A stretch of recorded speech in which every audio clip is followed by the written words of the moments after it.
point qu'on pourrait faire de la décentralisation au Bénin, c'est que l'administration communale a fonctionné normalement comme les textes l'ont prévu. Les conseils communaux aussi ont fonctionné normalement. Nous avons pu passer un mandat et c'est le deuxième mandat qui est en cours actuellement, qui a démarré en 2008.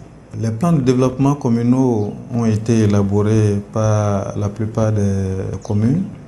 Elles ont mis en œuvre avec des fortunes diverses. Et les communes ont pu mobiliser beaucoup de ressources pour la mise en œuvre de leur PDC, le plan de développement communal, avec l'accompagnement des partenaires techniques et financiers, l'État, et grâce aussi à la coopération décentralisée. Actuellement, le Bénin vient de se doter d'une politique nationale de décentralisation et de déconcentration, la PONADEC. C'est ça qui va orienter toutes les décisions de l'État en la matière afin que la décentralisation et la déconcentration soient le socle du développement local comme les textes l'ont prévu depuis la Constitution jusqu'aux différentes lois. Autant de réussites à l'actif de la décentralisation. Mis en route depuis 2003, le processus a certes connu des tergiversations et la plupart des acteurs du développement local s'accordent à dire que le premier mandat de la décentralisation était plutôt celui de l'apprentissage pour les communes. Aujourd'hui, près de 8 années après l'avènement de la décentralisation, la machine fonctionne. Les progrès sont notables et l'on commence à citer en exemple les bonnes pratiques de décentralisation adoptées comme règles de gouvernance dans certaines communes. Les bonnes pratiques que nous avons pu remarquer, recenser, c'est entre autres l'élaboration des registres fonciers urbains, la modernisation de l'état civil, la reddition des comptes. Entre autres bonnes pratiques, nous avons pu noter aussi l'autonomisation des femmes. Il y a également la mobilisation des ressources locales. Ces pratiques sont mises en place grâce à l'appui des partenaires à la coopération décentralisée. Donc les principales, il y a 5 grandes familles d'activités en direction des communes. Ces activités ont été déterminées à partir d'un diagnostic que nous avons réalisé en 2008 avec les 77 communes du Bénin. Donc la première thématique, c'est la gestion des ressources humaines et l'organisation des services, pour une meilleure organisation et gestion des ressources humaines qui composent les cadres de l'administration communale. Une deuxième thématique sur l'amélioration des ressources financières des communes, que ce soit un meilleur recouvrement, une meilleure identification, un meilleur recouvrement des taxes et recettes, mais également une meilleure gestion et une meilleure dépense, améliorer la qualité de la dépense. Une troisième thématique sur l'appui à la maîtrise d'ouvrage, la planification du développement, la passation d'appels d'offres, de marchés, la mise en service également des infrastructures communales. La quatrième thématique liée à la bonne gouvernance, principalement à la bonne gouvernance au sein du conseil communal, la bonne gouvernance également au sein de la mairie, et puis la communication entre le conseil communal et les populations. Et une cinquième thématique sur le rapprochement des services de la commune vers le citoyen, à travers le développement de services dans les arrondissements. Dans la mise en œuvre des principes de la gouvernance locale, les communes se rendent à l'évidence au fil du temps que la mobilisation des ressources propres constitue le levier capital pour sortir les populations de la pauvreté. Si en la matière, les opportunités sont multiples, chacune des communes identifie le ou les domaines dans lesquels il faudra exceller. À Dogbo, par exemple, l'une des bonnes pratiques de décentralisation identifiées pour propulser le développement de la commune est le registre foncier urbain.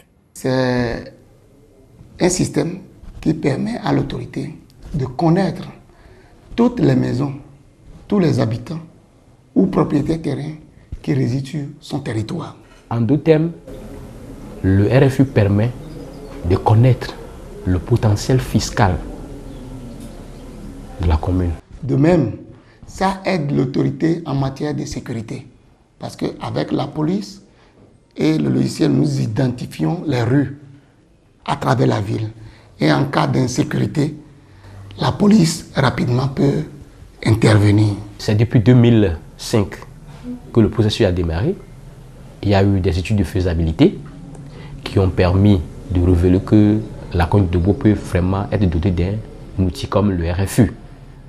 Après cette étude de faisabilité, donc, il y a eu l'étape de l'élaboration du projet et l'accord de financement a été obtenu.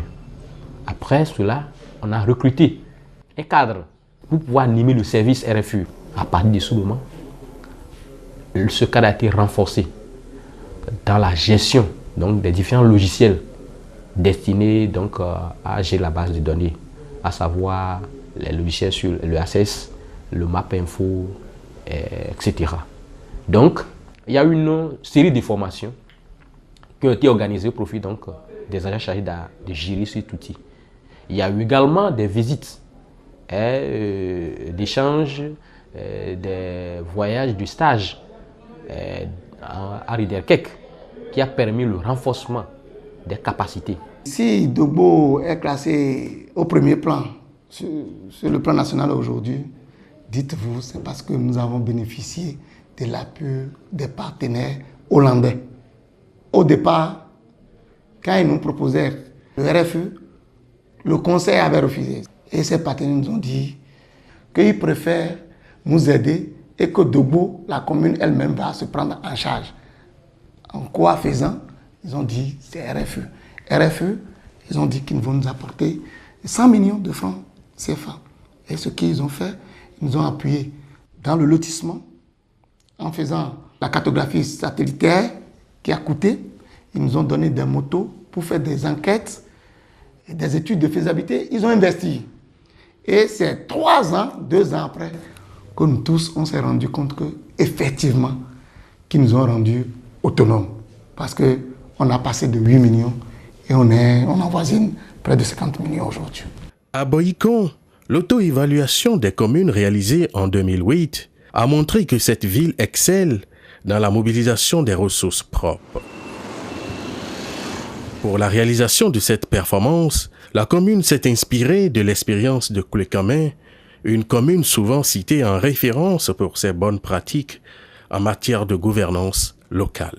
Nous avons fait appel à d'autres spécialistes en matière de mobilisation de ressources. Nous avons fait appel par exemple au maire de Koulékamé, qui aussi avait fait d'énormes avancées. Et il est venu nous exposer à grand propos, c'est-à-dire à tous les chefs services de la ville de Boycon, comment est-ce que Koulékamé a pu s'y prendre pour avoir un certain nombre de résultats. Cet échange d'expériences a donné lieu à un certain nombre de réformes qui ont commencé à porter des fruits. Nous avons mis sur pied des comités. On a créé par exemple un comité chargé du suivi du recouvrement des recettes. Et ce comité, chaque mois, se retrouve, fait des réunions, évalue chaque secteur. Nous avons créé un système de régie.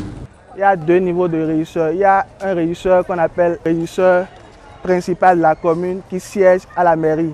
D'un autre côté, on a nommé toute une panoplie de régisseurs qu'on appelle des régisseurs secondaires dans tous les arrondissements, dans toutes les unités marchandes. Ça fait que les recettes que le service devrait générer n'étaient plus directement perçues par le chef de service, mais plutôt par les régisseurs secondaires qui rendaient compte au régisseur principal. Et ce régisseur principal avait la possibilité de faire des contrôles inopinés dans tous les services. Et au niveau de nos unités marchandes telles que à la gare routière, au marché, nous avons mis des gestionnaires. Et sous ces gestionnaires, nous avons mis aussi des régisseurs secondaires. Et ça fait que des mois qui ont suivi, on a constaté tout de suite une nette amélioration des recettes. Par exemple, en 2007, dans notre marché, nous étions à 18 587 450 de recouvrement. En 2008, nous sommes allés à 19 847 750. Mais c'est en 2008 que nous avons fait les réformes nécessaires. Mais en 2009 déjà, nous étions à 41 040 700. Donc pratiquement, on a doublé ce qui existait depuis des années. Vous voyez, c'était la même chose à la gare routière où nous étions à 4 millions et en 2007, toute l'année pour les recettes. En 2008, à 10 millions. Mais en 2009, on a dépassé largement les 20 millions. Après les réformes que nous avons eu à faire, c'est-à-dire en installant aussi bien un gestionnaire à la tête de la gare routière, en mettant des réseaux secondaires et en contrôlant à nouveau les valeurs inactives, etc. Mais nous pouvons quand même dire que ce que nous avons commencé aujourd'hui à porter ses fruits et que l'ensemble de ces services, l'ensemble des acteurs concernés peut quand même se dire qu'un effort a été fait, qu'un bon qualitatif a été fait. À Wéry, grâce à l'appui de l'ambassade royale des Pays-Bas, de l'ONG néerlandaise SNV et des acteurs locaux comme Alcrer et Social Watch, l'administration communale a fait de la reddition des comptes le point d'orgue de sa gestion dans les secteurs de l'eau, de l'éducation et de l'assainissement. La reddition des comptes, étymologiquement, ça veut dire rendre compte. Rendre compte, c'est si simple que ça. Ça veut dire qu'on vous a confié une parcelle de pouvoir, on vous a conféré donc un certain nombre de pouvoirs discrétionnaires, et lorsque vous finissez de l'exercer, vous rendez compte. Désormais, les choses se passent autrement. Le développement participatif a pris son envol. Les populations comprennent davantage le bien fondé des actions de développement et ne marchandent plus leur participation à celle-ci. Si aujourd'hui Wéry est cité en exemple en matière de reddition de comptes, je crois que c'est parce que d'abord nous-mêmes, au niveau du conseil communal, nous avons dit qu'il faut tout mettre sur la table. Il faut que le dernier citoyen de Wéry puisse comprendre comment fonctionne le conseil communal et l'administration communale également. Donc nous, s'il reste quelques jours pour le conseil communal, on informe toute la population par voie de presse et par crier public que tel jour le conseil communal se réunit. Et c'est un débat public. Certes que les populations n'ont pas droit à la parole, mais elles viennent suivre, écouter. Parce que les élus, c'est des mandants du peuple. Les décisions sont naturellement publiques. Et puis le dernier citoyen sait qu'il peut venir à la commune sans frustration. Et lorsque par exemple il y a des réalisations à faire, il y a une sensibilisation autour. La décision se prend de commun accord. Hein? D'abord avec les conseillers, ensuite avec les chefs de service, mais avec la population, les sages, les notables, les jeunes et autres. Parce que vous ne pouvez pas faire le bonheur de l'autre sans sa volonté. Même le budget de la commune. Le budget est mis à la disposition de toute la population. Donc les gens viennent consulter le budget. Hein? Et s'il y a des zones d'ombre, la population demande. Et on dialogue avec les populations. C'est comme ça que ça se passe ici. Donc je crois que si Wéry aujourd'hui est cité en exemple en matière de reddition du compte, c'est cette ouverture-là du conseil communal à aller vers les populations et à permettre aux populations également d'aller vers la structure communale. Parce qu'il faut dire qu'autrefois, la reddition des comptes se faisait mais de façon un peu archaïque. Si autrefois la reddition des comptes se faisait de façon archaïque au niveau des municipalités, aujourd'hui la démarche est plus scientifique. Nous programmons des rencontres avec les communautés à la base pour pouvoir leur donner un peu cette manière de demander des comptes rendus. Et de la même manière, on a eu à former les élus locaux sur la méthodologie de compte rendu. Comment il faut rendre compte à la population. Voyez. Et quand on a fait toutes ces activités-là, ils sont redevenus maintenant en de bon état pour pouvoir dire effectivement ce qu'on fait au niveau de la commune. Et aussi la communauté aussi sait désormais ce qu'il faut demander. À quel service il faut s'adresser quand on a besoin de telle pièce. Et là, on a continué toujours par rédiger certaines brochures sur la reddition de comptes qui a été validée tout récemment et qui a été distribuée aussi à la communauté. Et c'est surtout dans le secteur de l'eau et de l'assainissement. Nous avons procédé aussi à l'élaboration des posters grâce à l'appui du PNE. Et dans ces posters, nous avons mis l'accent surtout sur les activités menées par le conseil communal en 2009 et celles qui seront menées en 2010. Il s'agit des différentes réalisations, que ce soit en matière de forage, que ce soit en matière de réalisation de la clean. Là, mensuellement, nous nous retrouvons entre chefs de service et l'exécutif pour discuter, pour revoir un peu cette méthodologie. Si ce que nous avons eu à faire, si ça a pris, et si ça ne prenait pas, c'est que les corrections à apporter pour l'autre mois. Et ces points-là sont faits régulièrement au conseil communal et nous y tirons les points forts, les points faibles et nous produisons des rapports que nous envoyons aux partenaires qui nous appuient, surtout qui est la SNV. La mayonnaise a pris et dans les 3 communes où la reddition des comptes a été expérimentée, les résultats sont éloquents. La mayonnaise est en train de prendre Simplement parce que dans ces 3 communes aujourd'hui, les gens parlent de la reddition des comptes comme on parle de n'importe quelle chose habituellement dans la commune. Ça veut dire que les élus, les fonctionnaires, comme les populations dans leur grande majorité, se sont appropriés le concept. Parmi les bonnes pratiques de la décentralisation à promouvoir et à encourager, figure également la modernisation de l'état civil, dont l'exemple réussi est la commune de Kandi. La modernisation, c'est un processus qui vise à l'amélioration de l'établissement des actes fondamentaux que nous prenons au niveau de notre service. C'est d'abord une bonne tenue des registres, ensuite une bonne conservation du registre, un bon archivage des registres, tout cela avec un support électronique, une informatisation des actes que nous prenons.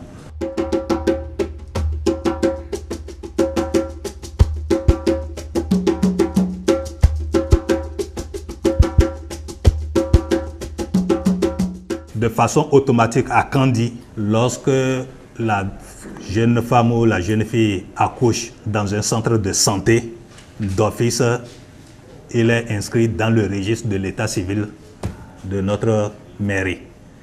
Parce que nous avons initié des séances de travail avec tous les centres sanitaires qui relèvent de la commune de Kandi. Les bulletins de naissance nous sont acheminés par les agents de santé et nous transcrivons dans nos registres. Donc, dans un délai de 2 semaines au plus tard, vous pouvez avoir le volet.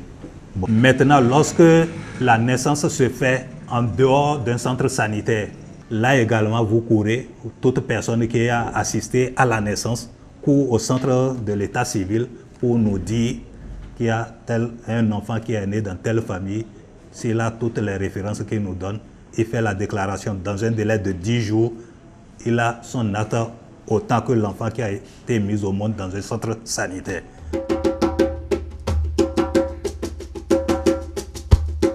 Maintenant, lorsque nous nous transcrivons, nous prenons soin de relier avec des registres qui peuvent tenir dans le temps. Ensuite, nous affectons les registres déjà signés par le maire ici, nous les transmettons à notre centre informatique pour être saisis. C'est bien que, quand bien même avec les intempéries, le registre venait à disparaître, pour les recherches, il y a un support électronique et on peut vous reconstituer facilement votre acte qui s'est abîmé entre-temps. Il y a des logiciels conçus au point où on part depuis les indépendances, depuis 1960, les actes qui existaient depuis 1960, on saisissait toutes ces données, on constituait une base de données de tous ces renseignements-là, numéro par numéro, année par année et acte par acte, pour en garder pour des utilisations beaucoup plus efficientes. C'est-à-dire, on n'a plus désormais peur que l'on perde ou bien la disparition d'un volet de la souche ne nous inquiète plus parce que déjà tous les renseignements ont été réunis dans une base de données. C'est ça la récupération de l'antérogisme. Sur le plan même des entrées fiscales, ça nous a apporté un plus. Évidemment, c'était une nouveauté. Et il fallait expliquer de long en large aux populations. Et dans ce sens, plusieurs reprises, on est allé à la radio, plusieurs fois des assemblées générales ont été organisées. Je crois même qu'on a dû parfois aller vers certains agents au tribunal de première instance de Kandi ici, qui nous ont prêté main forte et ont expliqué ce que c'est que l'acte de naissance, ce que c'est que l'acte de mariage, ce que c'est que l'acte de décès, et les procédures, et les délais, leur importance. Aujourd'hui, Dieu merci, personne ne s'en plaint. Quand les gens viennent, ils savent dans quel délai ils peuvent avoir tel acte. Ils savent dans quel service il faut aller, à qui s'adresser lorsqu'on a besoin de tel ou tel autre acte. Donc, c'est une fierté pour nous. Donc, en temps, en énergie, en crédibilité, nous gagnons avec la modernisation. À 140 km de Kandi, dans le département de la Takora, se trouve la commune de Kéro. Une petite commune, certes, mais assez particulière. La première autorité ici est une femme, la seule parmi les 77 maires du Bénin. La pratique de bonne gouvernance observée ici est l'autonomisation des femmes. Autonomiser une femme, c'est la ramener à se prendre en charge, à ne plus attendre qui que ce soit, son mari, ses parents. Dès le premier mandat, j'ai eu à tenir beaucoup de séances de travail avec ces femmes-là pour connaître en fait leurs problèmes. J'ai demandé aux collègues conseillers qu'on inscrive une ligne dans le budget pour pouvoir faire de microcrédit à ces femmes. Parce que j'ai compris, avec la séance de travail que j'ai eu à faire avec elles, que les moyens manquaient. Et c'est ainsi que tous les conseils en son temps avaient adhéré et nous avons commencé le microcrédit. Je tiens à vous dire que chez nous, c'est à partir de 20 000. Il y avait 20 000, 30 000 et 50 000. Parce qu'on suivait quand même les femmes et on prenait en compte les activités qu'elles voulaient mener ou qu'elles menaient déjà. C'est alors qu'en 2005, là, on a eu à débloquer 3 millions de francs pour vraiment rassembler et octroyer aux femmes à travers les microcrédits. Ce n'est pas la commune elle-même qui a géré le processus. La commune a recruté une ONG et a confié cette mission à l'ONG. Donc il y a eu un compte qui est ouvert au niveau de la CELCAM. Il y a un comité de crédit qui a été mis en place où la commission des affaires financières de la commune fait le suivi. Et c'est cette ONG-là qui a été chargée de conduire le processus de microcrédit aux femmes dans la commune. Et en 2005, on a fait 3 millions de francs. En 2006, on a débloqué 1 500 000. Et en 2007, 1 million de francs. Et en 2008, 500 000. Bon, vous allez peut-être voir que les montants ont évolué de façon dégressive. C'est que le capital n'a pas changé. L'ONG n'est pas rémunérée sur le capital qui a été investi. C'est sur les intérêts. Et il y a une partie, une dotation que la mairie a apportée à cette ONG-là. Jusqu'en 2008, le montant total s'est élevé à 6 millions de francs CFA. Donc on leur permettait de fructifier les 20 000 ou bien les 30 000, les 50 000. Et tous les 4 jours, on a ouvert un cahier où elles devaient verser, si c'est 400, si c'est 700. 500, ça dépend du montant qu'elles ont reçu. Ça fait qu'en un temps record, les dames avaient à payer. Et ça se passait tellement bien qu'au bout d'une année, 2 ans, les femmes étaient vraiment joyeuses. Elles ont apprécié ce que nous avons commencé. En dehors de la dotation en microcrédit, l'autre volet de l'autonomisation des femmes à Kéru concerne le maraîchage. C'est depuis 2009 que notre mère Abiba, épouse d'Afi Awasangari, a pris l'initiative. Donc on fait des groupements de femmes dans le maraîchage. Elle s'organise, elle fait le nettoyage du terrain. Moi, j'amène l'appui technique que la mairie finance en me supportant, en donnant le carburant moto et en supportant ma propre santé. Le travail se fait en groupe. Quand j'arrive à un groupement où, par exemple, comme là où nous sommes aujourd'hui, où il y a 25 femmes, je fais la parcelle qu'elles ont divisée par 25, où chaque femme a une bande au moins de 10 mètres carrés et au plus de 20 mètres carrés. Aujourd'hui, vous voyez là où nous sommes, c'est le gombo qui est à la majorité cultivé. Tandis qu'ailleurs, vous aurez oseille de Guinée, que les femmes utilisent pour faire du bissap. À d'autres côtés, c'est la pomme de terre, comme dans le jardin de Gantodo, là-bas c'est la pomme de terre. Donc c'est selon les milieux, on fait zonage de culture. On ne demande rien aux femmes. Tout ce qu'on leur demande, c'est leur participation active aux différentes activités et leur disponibilité totale.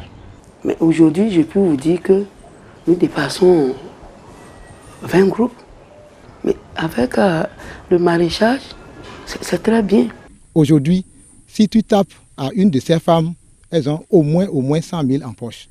Et la maison est bien nourrie avec des légumes verts. Plusieurs autres exemples peuvent être cités dans d'autres communes également.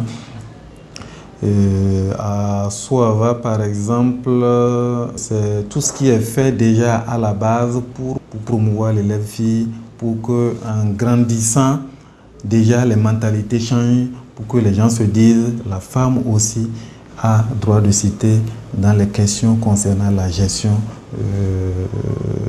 publique locale. Comme quoi, ce n'est pas uniquement dans la commune de Kéro que l'on a commencé à œuvrer pour l'autonomisation des femmes. Il en est de même pour les bonnes pratiques de la décentralisation qu'on ne saurait limiter à quelques communes. C'est la preuve que les collectivités locales ont pris à cœur leur rôle et que leurs efforts se font au quotidien pour la vulgarisation de ces expériences individuelles réussies à travers l'intercommunalité.